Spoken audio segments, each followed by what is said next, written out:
Hello दोस्तों, कैसे आप लोग। मैं उम्मीद करता हूँ आप अच्छे होंगे और आपका पढ़ाई अच्छा चल रहा होगा। आज के इस वीडियो में हम लोग बात करेंगे, ये आपका सोशल साइंस का टेस्ट नंबर 1 है और इसमें बिल्कुल हम लोग इम्पोर्टेंट क्वेश्चन देखेंगे। जैसा आपके एग्ज़ाम का सिलेबस है बिल्कुल उसी तरह का इसमें क्वेश्चन है और एग्ज़ाम में भी आपसे 25 क्वेश्चन पूछा जाएगा 25 मार्क्स का। तो हम लोग इस टेस्ट फर्स्ट में भी 25 क्वेश्चन डिस्कस करेंगे, 25 मार्क्स का है। अगर आपको ये सब क्वेश्चन आ रहा है तो आप अपना मार्क्स ज़रूर बताइएगा, आपको इसमें से कितना आया। और पहले आप खुद का अपना आंसर लगाइएगा, उसके बाद आंसर देखिएगा मेरा, ठीक है। और कुछ मैं एक्स्ट्रा पॉइंट भी बताऊंगा, तो पूरे वीडियो को देखिए अच्छे से, आपको काफ़ी कुछ सीखने के लिए मिलेगा इसमें, ठीक है। देखिए आपका पहला क्वेश्चन है कि भारत में सुनामी चेतावनी केंद्र स्थित है। तो मतलब कहाँ पे है सुनामी चेतावनी केंद्र? तो इसका आंसर आपका ऑप्शन बी हो जाएगा, हैदराबाद में। कहाँ पे? हैदराबाद में है। और ये किसके अंदर आता है, किस मंत्रालय के अंदर आता है? तो पृथ्वी एवं विज्ञान मंत्रालय के अंदर आता है जो सुनामी चेतावनी केंद्र है। ये समझ गए बातों को, हम दोनों भाषा में लिख दिए, आप जिसमें कंफर्टेबल है उसमें पढ़ लीजिए, ठीक है। चलिए अगला क्वेश्चन देखते हैं। देखिए आपका अगला क्वेश्चन है क्वेश्चन नंबर 2। कह रहा है जब किसी स्थिति को खतरे के रूप में माना जाता है, मतलब कौन सा ऐसा स्थिति होगा जिसको आप खतरे के रूप में मानिएगा। समझ गए बातों को, क्वेश्चन समझ गए ना। मतलब कौन सा ऐसा सिचुएशन होगा जिसको आप क्या बोलिए कि मतलब डेंजर है, हजार्डस है, ठीक है। तो इसका आंसर क्या हो जाएगा? ऑप्शन ए हो जाएगा। आपदा के कारण जान माल को मतलब बहुत अत्यधिक खतरा होता है, तो उसे हम क्या बोलते हैं, उसको किस स्थिति मतलब किस कैटेगरी में रखते हैं? तो खतरे के स्थिति में उसको हम रखते हैं, ठीक है। तो इसका आंसर आपका क्या हो जाएगा? ऑप्शन ए हो जाएगा। दूसरा पढ़िएगा, देखिए इसमें आपको सोशल साइंस में क्वेश्चन ऐसा भी है कि अगर आपको प्रॉपर क्वेश्चन का आंसर नहीं आ रहा है तो ऑप्शन के द्वारा भी आप क्वेश्चन लगा सकते हैं। जैसे कि इसको पढ़िएगा तो देखिए यहाँ पे कह रहा है कि स्वास्थ्य के लिए तो बता रहे, लेकिन यहाँ पे बोल रहा है कि धन का कोई भी तरह का नुकसान नहीं होता। ऐसा थोड़ी होता है, जब खतरा होता है तो ऐसा भी नुकसान होता है ना। और यहाँ पे केवल मतलब एक ही के बता रहा है, मानव जाति के ही बता रहा है, तो फिर पशु पक्षी कहाँ जाएगा? समझ गया बातों को ना। तो इसीलिए इसका आंसर क्या हो जाएगा? ऑप्शन ए हो जाएगा। अगला क्वेश्चन देखिए, अगला आपका 3 नंबर क्वेश्चन है। कह रहा है उसे पहचानिए जो प्राथमिक चिकित्सा अन्य किट में शामिल नहीं है। इस बात पे आपको ध्यान देना है। क्या कर रहा है? प्राथमिक में शामिल नहीं है। प्राथमिक चिकित्सा में वो चीज़ें शामिल होता है जैसे कि आपको छोटा मोटा जरूरत हो गया, जैसे कि आपका कट फट गया, समझ गया ना, चोट उट लग गया, थोड़ा बहुत फीवर है, तो इन सब चीज़ों में ज़रूरत होता है, उसे हम क्या बोलते हैं? प्राथमिक चिकित्सा बोलते हैं। तो आपका रुई कॉटन का तो जरूरत होता है, अगर थोड़ा भी कट जाता है तो कॉटन का जरूरत होता है। थर्मामीटर का अगर थोड़ा भी फीवर है तो चेक कर सकते हैं। ORS का भी जरूरत पड़ता है, थोड़ा भी अगर तबीयत खराब है तो। इसका फुल फॉर्म भी आप याद रख लीजिए, इसका फुल फॉर्म होता है ओरल रिहाइड्रेशन सॉल्यूशन। मैं लिख देता हूँ, ओरल रिहाइड्रेशन सॉल्यूशन। समझ गए बातों को। तो इसमें आंसर इसका क्या हो जाएगा क्वेश्चन का? तो आंसर आपका ऑप्शन डी हो जाएगा। ऑक्सीजन टैंक का ये आपका मतलब चिकित्सा के लिए ज़रूरत है, लेकिन प्राथमिक चिकित्सा में शामिल नहीं है। ये या तो हॉस्पिटल में इसका मतलब यूज किया जाता है, ठीक है, जब मतलब पेशेंट बेड पे हो जाता है तब इसका यूज किया जाता है, या तो मतलब बड़े बड़े प्लांट में इसका यूज किया जाता है। अगला क्वेश्चन देखिए, अगला क्वेश्चन है आपका 4 नंबर।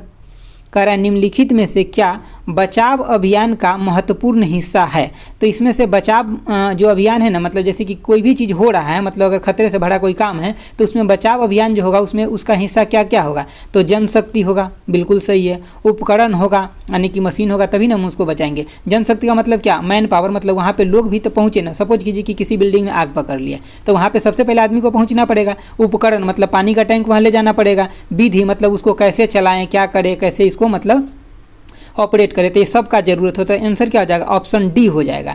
आप एक चीज़ ध्यान रखिएगा, जब भी आपको ऐसे मतलब क्वेश्चन ऑल ऑफ दीज अगर आंसर है ना, अगर आपको प्रॉपर आंसर पता नहीं है तो मैं बता रहा हूँ 90% चांस यही रहता है कि आने की आंसर डी ही होगा। तो आप डी के साथ जा सकते हैं। समझ गए बातों को दोस्तों। अगर आपको अच्छा लग रहा है तो प्लीज़ लाइक ज़रूर कर दीजिएगा और मेरे साथ जुड़े रहिए। हम आपको मतलब चारों सब्जेक्ट का अच्छे कंटेंट देने का पूरा कोशिश करेंगे। समझ गए। देखिए अगला आपका क्वेश्चन है कि निम्नलिखित में से कौन से बचाव दल का उपयोग किए जाने वाला व्यक्तिगत उपकरण है? तो देखिए कोई भी बचाव दल जो होता है ना, उसके पास क्या क्या होना चाहिए? तो हेलमेट होना चाहिए, तो बिल्कुल नेसेसरी है, ताकि सर पे किसी भी तरह का चोट फूट ना आ जाए। यानी कि लाइफ जैकेट होना चाहिए, बिल्कुल अगर पानी का मैटर आ जाए तो लाइफ भी जैकेट होना चाहिए। टार्च होना चाहिए, अगर कोई अंधेरा में कोई मतलब ऑपरेशन हो रहा है, रात में हो रहा है तो टॉर्च भी होना चाहिए। रस्सी भी होना चाहिए। देखिए आप सोचिए कि रोप का क्या जरूरत पड़ गया सर, रोप को भी जरूरत है। देखिए जैसे कि मान लीजिए कि सेकंड मतलब 3rd फ्लोर पे 4th फ्लोर पे कोई काम हो रहा है, ठीक है, और उस समय लिफ्ट बंद हो गया, ठीक है, आप सीढ़ी से नहीं आ सकते, 1st फ्लोर पे कुछ ऐसा चीज़ हो गया है जो कि आप बाहर नहीं जा सकते, तो वहाँ पे रोप जरूरत हो जाएगा ना, किसी भी चीज़ में बांध करके आदमी नीचे उतर सकता है। समझ गए। तो ऐसे में इसका भी जरूरत पड़ता है। तो इसका इसका आंसर क्या हो जाएगा, डी हो जाएगा, ऑल ऑफ दीज इसका आंसर हो जाएगा। ठीक है, अगला क्वेश्चन देखिए। अगला क्वेश्चन है आपका 6 नंबर, कह रहा है कि MRP का अर्थ क्या है, मतलब इसका फुल फॉर्म क्या होता है।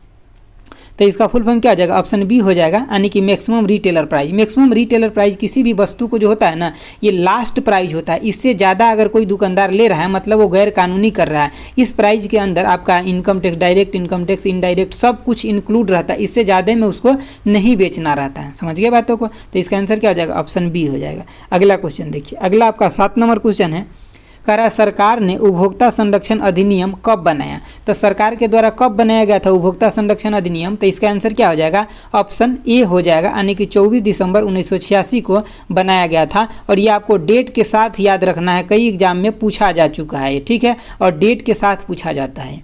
अगला क्वेश्चन देखिए। अगला आपका 8 नंबर क्वेश्चन है, कह रहा है देश के एकीकरण में महत्वपूर्ण भूमिका निभाता है। तो देश के एकीकरण में महत्वपूर्ण भूमिका क्या निभाता है। तो इस क्वेश्चन का आंसर आपका ऑप्शन सी हो जाएगा, सामाजिक अखंडता हो जाएगा। ठीक है, देखिए सामाजिक अखंडता जो होता है ना, ये मतलब एक बहुत बड़ा लेवल पे होता है। लेकिन अगर आप सांस्कृतिक देखिएगा ना, तो एक छोटा लेवल पे होता है, पूरे देश के लिए नहीं। जैसे कि अगर देश में मतलब जितना भी राज्य है, देखिएगा 1-2 राज्य के बाद ना सबका अपना अपना कल्चर कुछ ना कुछ बदल जाता है, सांस्कृतिक बदल जाता है। टेक्नोलॉजी का तो कोई मतलब ही नहीं है। ठीक है, कृषि विस्तार, इसका भी कोई मतलब नहीं। मतलब आंसर आप छांट के भी बना सकते हैं। इसका आंसर क्या हो जाएगा, ऑप्शन सी हो जाएगा, सामाजिक अखंडता होता है। ये देश के मतलब एकीकरण में महत्वपूर्ण भूमिका है इसका। ठीक है, ताकि देश बट ना सके।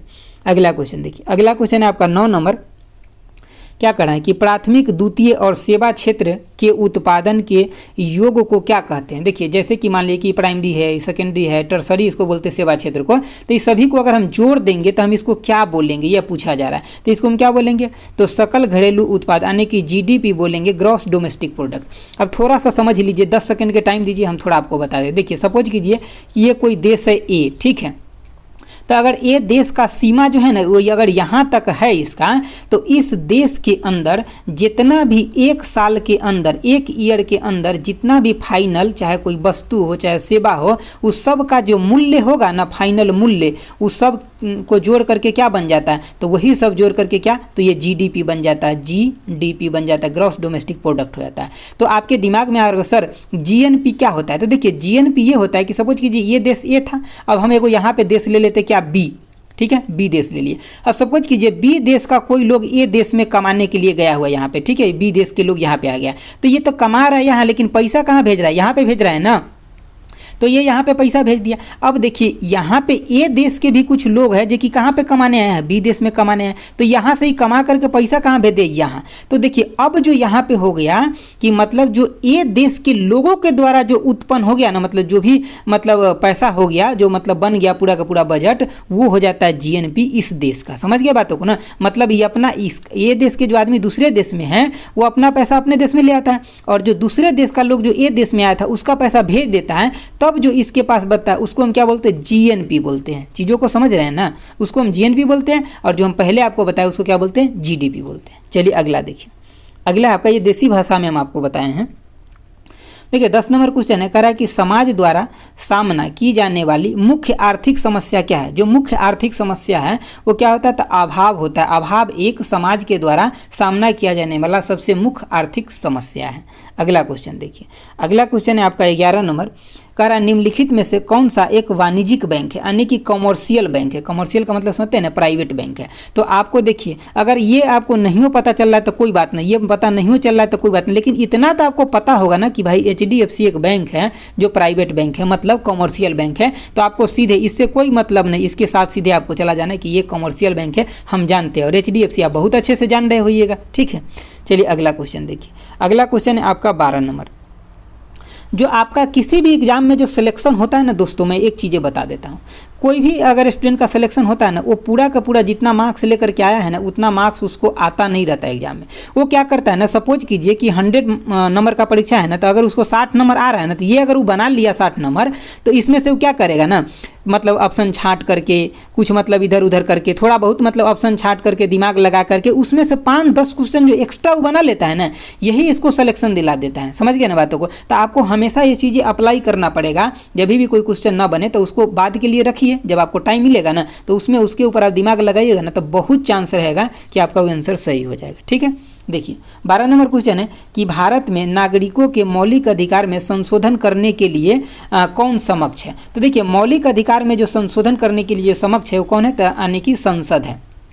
पार्लियामेंट जो है मौलिक अधिकार में संशोधन कर सकता है, लेकिन एक बात को ध्यान रखते हुए कर सकता है कि जैसे कि जो भी मूल ढांचा है संविधान के उसमें किसी भी तरह का बदलाव नहीं होना चाहिए, उसको नज़र रखते हुए करना है। ठीक है, देखिए अगला क्वेश्चन आपका 13 नंबर कि निम्नलिखित में से कौन भारत के संविधान द्वारा यानी कि प्रस्तावित एक मौलिक अधिकार नहीं है। तो यहाँ पे आपको इसको ध्यान रखना है कि मौलिक अधिकार नहीं है। तो आपको पता है कि संपत्ति का अधिकार अब मौलिक अधिकार नहीं है, ये कानूनिक अधिकार है। इसको 44वां संविधान संशोधन के द्वारा 1978 में इसको यहाँ से हटा दिया गया मौलिक अधिकार से, और आर्टिकल 300A बोलिए या फिर आप ए के जगह क बोल दीजिए, ठीक है, इसमें रख दिया गया है। तो ये चीज़ें आपको याद रखना है।